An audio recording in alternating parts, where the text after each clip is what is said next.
orang pasang t-shirt, Iya. gambarnya itu rainbow, Hmm. tapi mukanya muka kita. Gitu. Jadi Pak Hasan langsung bilang, Bud, itu mesin itu mahal nggak ya? Waduh Pak, saya belum tahu Pak. Iya. Gimana ya kalau itu kita adakan di Indonesia, tapi gambarnya bukan rainbow, tapi pahlawan-pahlawan kita gitu. Cuman Oh. mukanya diganti sama Muka kita orang-orang berarti kita kan. Oh, gitu. iya iya iya iya. Diponegoro Iya. ininya Oh kayak iya, gitu. Imam Bonjol misalnya gitu Yang kan. muncul Hmm. gitu.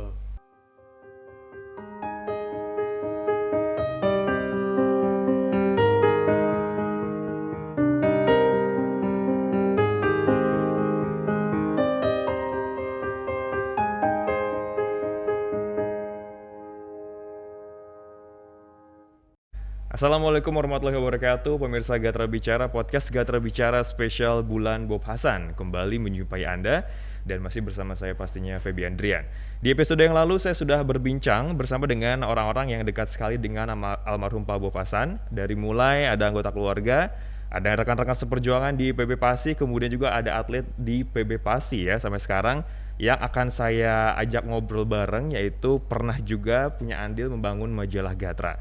Pernah menjadi ketua harian dari PB Papsi, kemudian juga ketua Korps Menwa seluruh Indonesia, dan pengajar program studi teknik fisika Institut Teknologi Bandung, dan juga ketua bidang majelis kehormatan etik Persatuan Insinyur Indonesia. Sudah hadir di studio Gatra Kalibata. Selamat sore Bapak Insinyur Budiono Karto Hadi Proyo. Selamat sore, Feby. Oke, apa kabar Pak? Baik-baik. Nah, ini saya pengen lihat dulu nih wajahnya, dan juga buat pemirsa podcast Gatra Bicara untuk Bapak Budi yang pernah memimpin majalah Gatra. Nah, ini dia. Ini dia.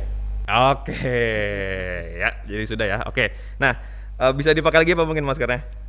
Saya kan tanya-tanya dulu dari yang tadi. Sebenarnya saya sudah penasaran karena Pak Budi ini saya kan banyak sekali pengalamannya di bidang medis. Saya pengen tanya dulu dari yang diwariskan oleh Pak Bob deh.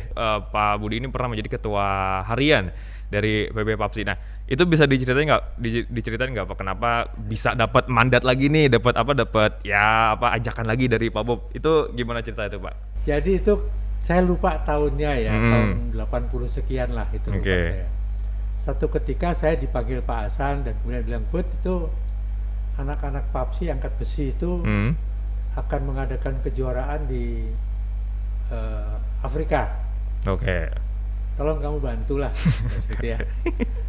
Udah, terus saya ngobrol sama Pak Majid. Waktu itu ada senior saya di grup namanya Pak Abdul Majid.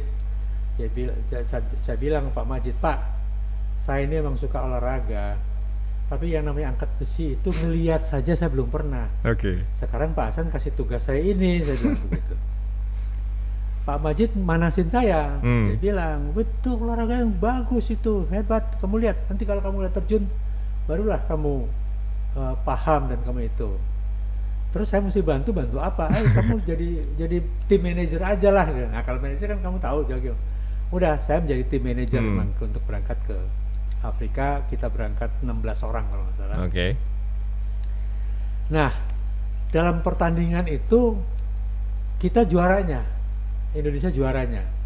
Dan 16 orang yang Datang. yang ikut itu nggak ada satupun yang nggak punya medali.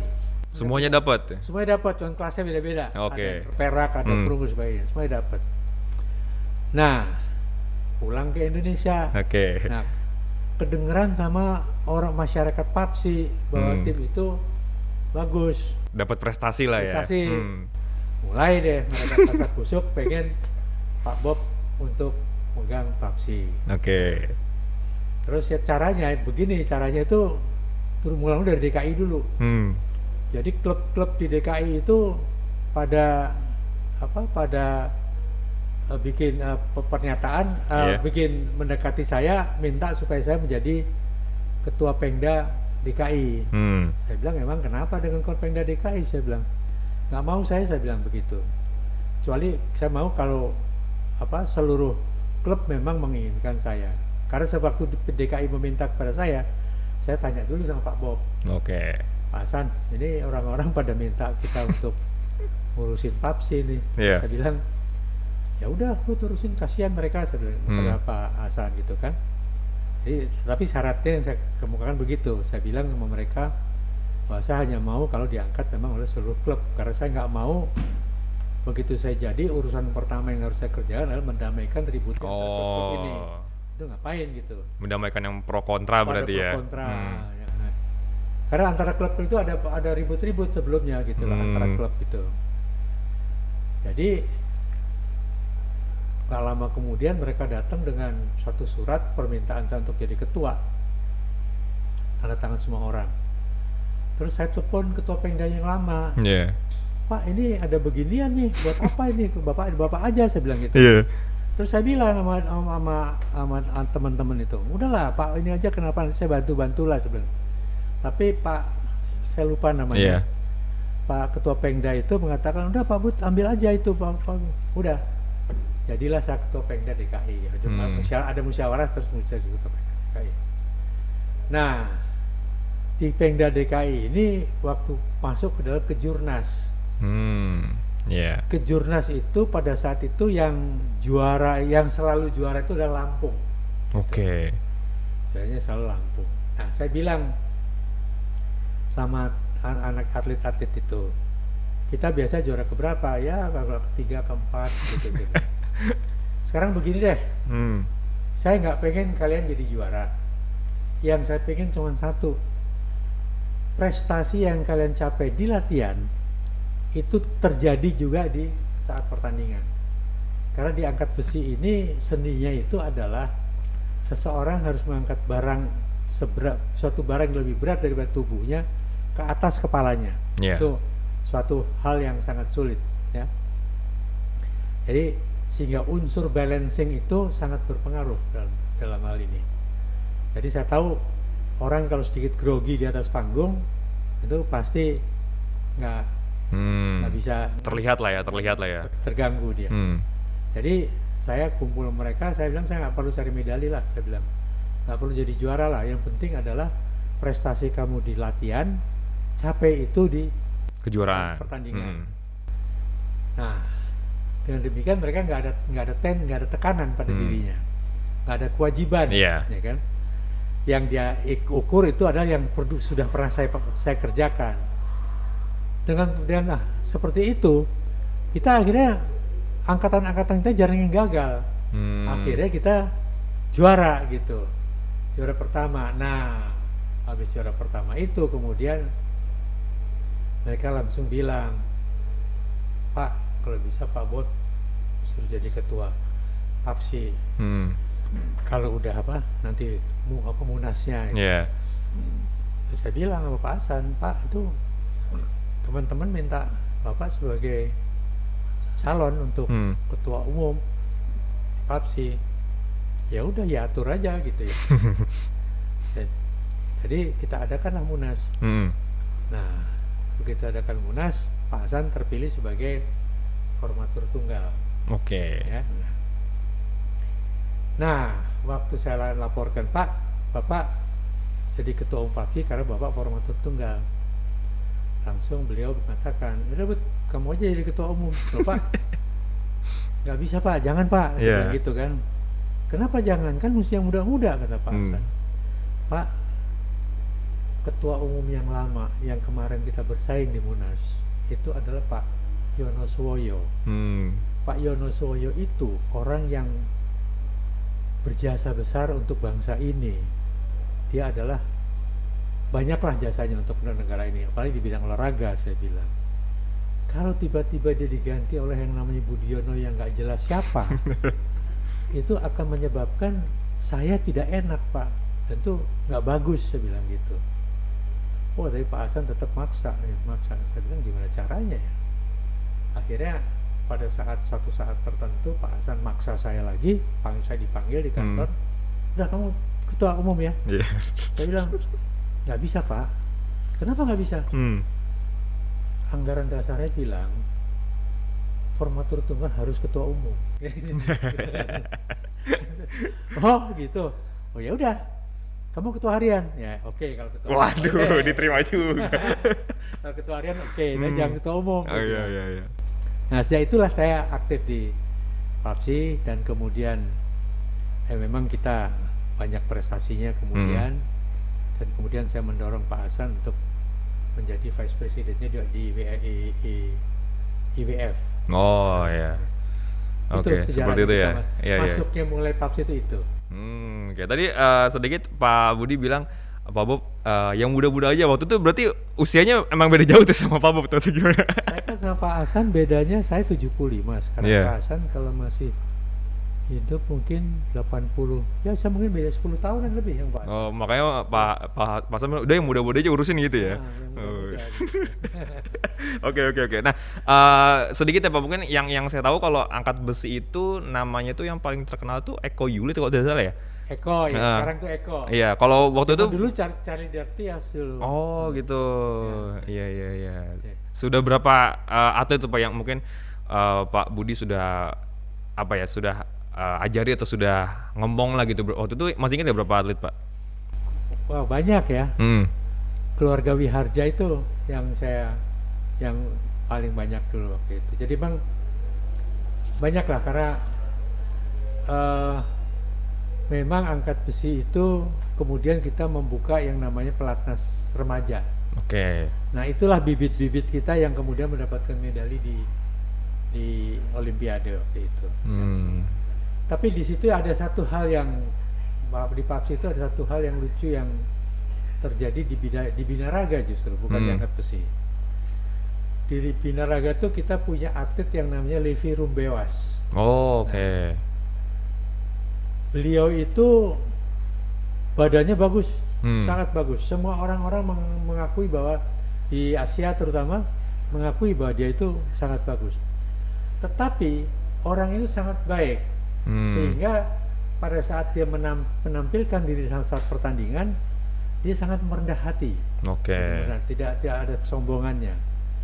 Jadi akibatnya kalah dengan yang lain-lain. Karena yang lain-lain bisa menampilkan ototnya dengan percaya diri gitu. Jadi satu ketika saya panggil dia, Lev, saya ngerti lah kamu orang baik dan memang banyak orang yang sering minta curhat dan bimbingan pada kamu. Tapi saya mau tanya sama kamu, kalau kamu bertanding di binaraga itu apa yang kamu harus capai? Ya, saya harus pamer saya punya otot Bapak gitu kan. Dia orang Irian, Papua. Khas lah ya, logatnya khas lah ya. Sekarang begini, kan kamu harus pamer kamu punya itu. Kalau kamu di atas panggung malu-malu, kalau badan kamu hebat, bagaimana kamu akan menang? Saya bilang gitu. Jadi saya minta sama kamu Lev, iya. Begitu pertandingan naik panggung, kamu jadi orang yang sombong. Kamu latihan mulai sekarang kamu latihan sombong. Waktu mau naik kamu udah sombong, begitu di atas panggung kamu tuh sombong bahwa badan kamu tuh hebat. Setelah turun kamu jadi orang lagi yang biasa lagi, silahkan lah gitu. Jadi dia pakai kaca tuh, pakailah kaca latihan jadi orang yang sombong nih, otot gua keren nih gitu ya. Menyombongkan dirinya. Udah begitu pertandingan dia jadi Mister Asia pertama waktu itu. Jadi memang dia bagus gitunya. Dan dengan kesombongannya itu menjadi ada semangatnya juga, menjadi ototnya menjadi lebih keluar gitu. Itu Levi, itu yang menurut saya menarik. Jadi itu. Seperti itu ya. Nah, kalau ngomongin olahraga nih, Pak, kan kalau Pak Bob ini kan yang kemarin saya sempat wawancara senang lari, senang main golf. Kalau Pak Budi ada nggak nih kesenangannya mungkin mirip-mirip sama Pak Bob atau beda sendiri nih? Olahraga deh. Saya itu sebenarnya pemain basket. Basket. Pemain handbal, terjun payung. Ya mau menembak ya, mau mahasiswa ini. Jadi mudanya saya dulu ke tim Perbasi Jawa Barat dulu. Jadi saya main softball, main softball. Itu olahraga saya itu. Saya tim ITB untuk cabang-cabang tadi itu. Itu dari SMA, saya selalu tim sekolah untuk itu. Jadi setelah selesai sekolah memang olahraga saya menurun. Karena agak ada males-males. Fokusnya ke yang lain gitu ya. Fokusnya ke yang lain. Tapi kalau Pak Budi sendiri kalau melihat Pak Bob yang sebegitu dedikasinya untuk olahraga Indonesia, apalagi dengan PB Pasi, apa sih yang Pak Budi lihat? Ya saya kagum. Saya kagum melihat itu. Konsistennya dan ketekunannya ya, Iya. keuletannya untuk maju itu tuh, dan pengabdiannya kepada negara. Karena atlet Iya. itu yang selalu saya dengungkan juga kepada pelatih. Saya bilang, yang bisa naikkan merah putih dan membunyikan Indonesia Raya di luar negeri itu selain presiden, itu adalah atlet. Betul. Jadi tujuan PAPSI, tugas pokok PAPSI semua atletnya itu adalah membunyikan Indonesia Raya, mengumandangkan Indonesia Raya dan menaikkan merah putih di tempatmu bertanding. Nah, ini lucu. Jadi orang-orang yang memecahkan rekor di PON, rekor nasional itu seringkali menuntut bonus begitu banyak. Saya bilang kamu belum menyelesaikan tugas PAPSI. Saya bilang tugas PAPSI itu apa? Saya bilang ya mengumandangkan Indonesia Raya dan mengibarkan merah putih di tempat kita bertanding. Di negara orang lah gitu ya. Jadi tadi waktu kamu juara di PON itu ada merah putihnya nggak naik? Enggak kan? Jadi you belum memecahkan masalah. Oh gitu. Iya.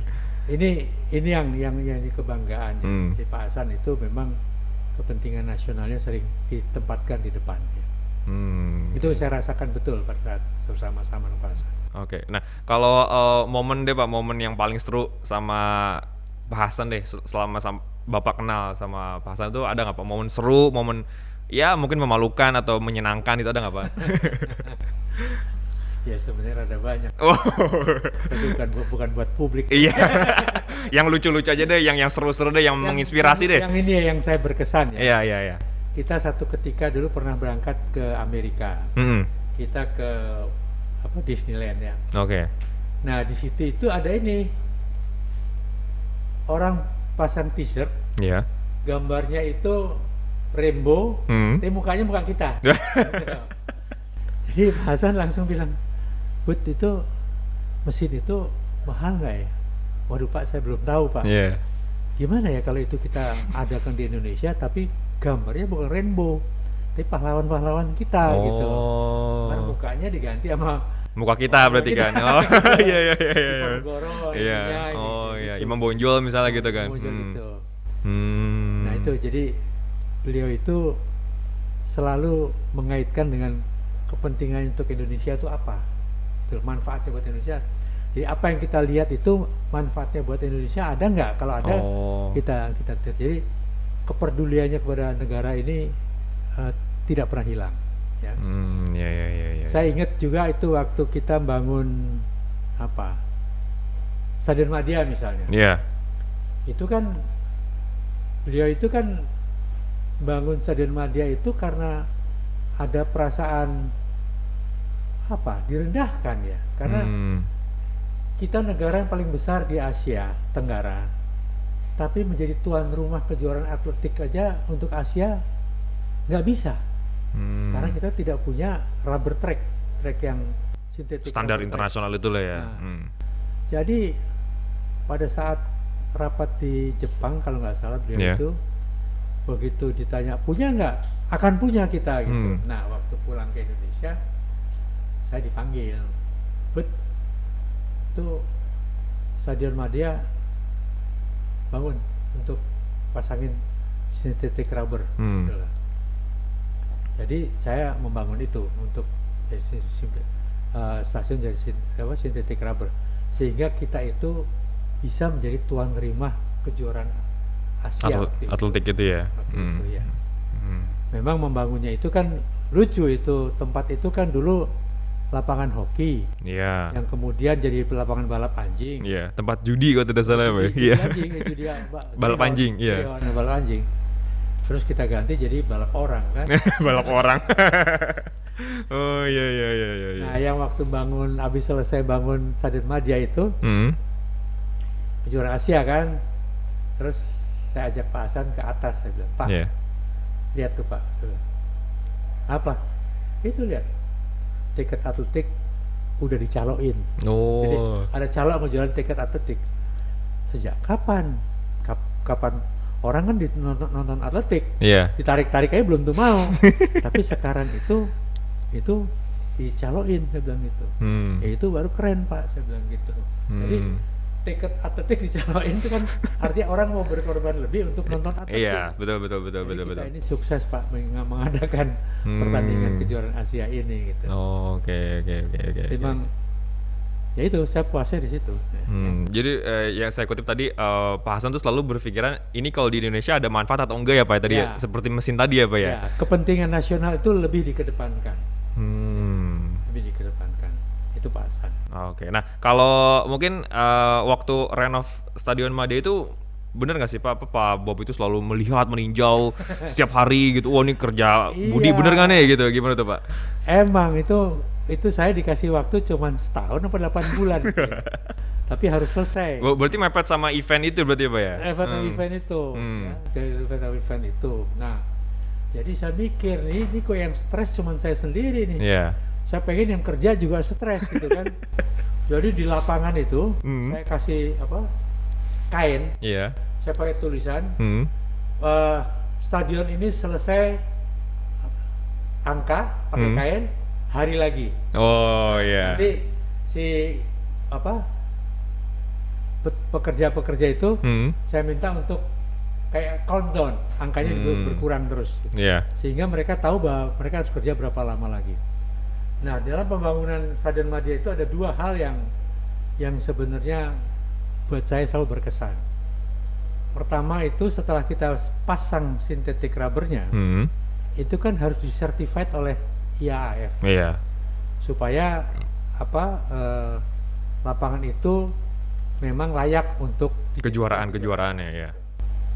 Nah, datanglah inspektornya. Datang ke situ, dia ngukur tuh hari pertama. Hari pertama dia ukur, dia nggak taken juga tuh sertifikatnya. Hari kedua dia ukur lagi, dia nggak taken juga. Wow. Deg-degan. Ada apa di lapangan gua? Kan? Terus hari ketiga dia ukur lagi, dia diem aja di situ. Kan saya amati terus tuh. Kalau nggak certified buat apa kita kerjain kan? Buru-buru lagi gitu kan. Buru-buru kan. Jadi saya bilang sama dia, ada apa dengan lapangan saya bilang gitu. Terus dia bilang, saya heran, dia bilang, kenapa? Saya baru tahu negara Indonesia, dia bilang. Karena memang kayaknya orang Italia, orang kampung juga kali ya. Orang Italia orang kampung. Indonesia. Saya sudah 3 kali mengukur ini, dan semua itu zero error.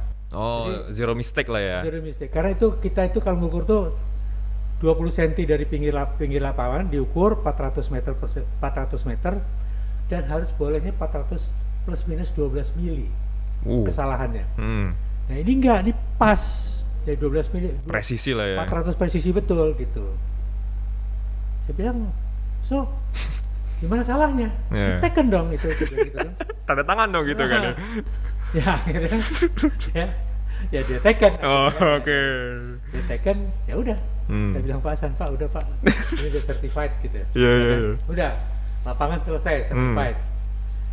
Terus saya tuh mesen ini lampu buat nyorot ke bawah itu ya. Ke bawah gitu. Pak, saya bilang kita kayaknya perlu pasang lampu. Gitu. Emang nggak mahal waktu itu, ratusan juta itu. Di zaman dulu ratusan juta kan gede. Iya. Pasang saya mikir, apa iya perlu buat ya? Ntar dulu deh, gitu kan? Iya. Tapi ntar dulu tuh karena Pak Hasan banyak kerjaannya, nggak pernah disampaikan. Tiap kali saya tanya lagi gimana itu, ntar ya dah. Jadi satu ketika Pak Hasan tiap hari sering sekali tuh. Nah, sekali waktu beliau itu datang agak maghrib, agak sorean. Gitu. Sudah gelap lah, sudah mulai gelap lah ya. Gelap. Terus saya bilang ke Pak Hasan, Pak,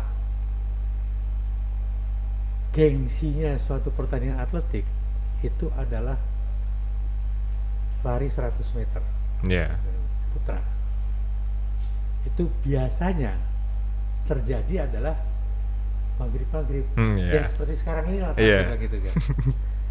Lah kalau nggak pakai lampu, mana bisa disorot sama itu di tempat yang gengsi. Mana ada yang mau dilihat gitu kan? Lihat dan nggak bisa masuk TV kan? Jadi menurut kamu kayaknya itu lampu mesti kita beli deh.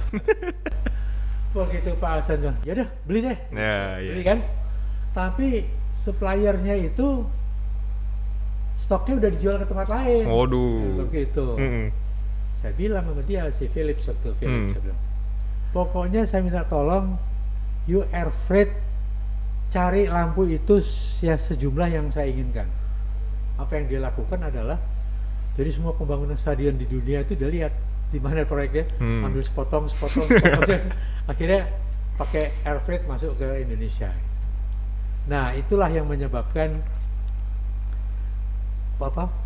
proyek lampu kita itu agak pas-pasan. Nah, akibatnya adalah karena pas-pasan, kita nggak bisa mengerjakan commissioning. Jadi kalau pekerjaan listrik itu adalah harus dihidupkan selama 2 kali 24 jam, terus nyala terus dan tidak drop, itu baru betul. Gitu. Nah, tes itu tidak bisa kita laksanakan karena begitu jadi harus pertandingan, gitu. Pertandingan. Jadi ya udah kita nggak bisa kerja lagi di situ kan. Gitu. Nah itu terjadilah. Jadi pada saat kan pembukanya oleh Pak Harto, tapi penutupannya oleh Wakil Presiden. Jadi dia mengatakan dengan ini kejuaraan Asia saya tutup. Mati betul lampunya. Dia waktu itu terus biasa diperiksa sama Paspalpres sama kodim segala macam, apakah itu sabotase atau bukan. Nah di situ Pak Hasan memang betul-betul melindungi anak buahnya. Jadi pada saat saya diperiksa itu, kalau kamu diapa-apain kamu bilang saya, dia bilang gitu selalu. Dia mau telepon Pak Benny waktu itu, tapi saya bilang jangan Pak, ini biar periksa untuk membuktikan bahwa memang ini bukan sabotase, memang teknis gitu. Itu dua-dua itu yang paling menarik. Nah kalau berbicara legacy nih Pak, atau warisan yang ditinggalkan Pak Hasan, apakah mungkin berbentuk stadion atau mungkin banyak deh pengalaman mungkin yang paling membekas nih Pak, atau yang buat anak muda sekarang kayak saya atau juga kayak pemirsa Gaya Terbicara lagi melihat, peninggalan apa sih Pak yang paling penting deh ditinggalkan oleh seorang Bob Hasan? Menurut saya yang paling utama itu harusnya pemikirannya ya.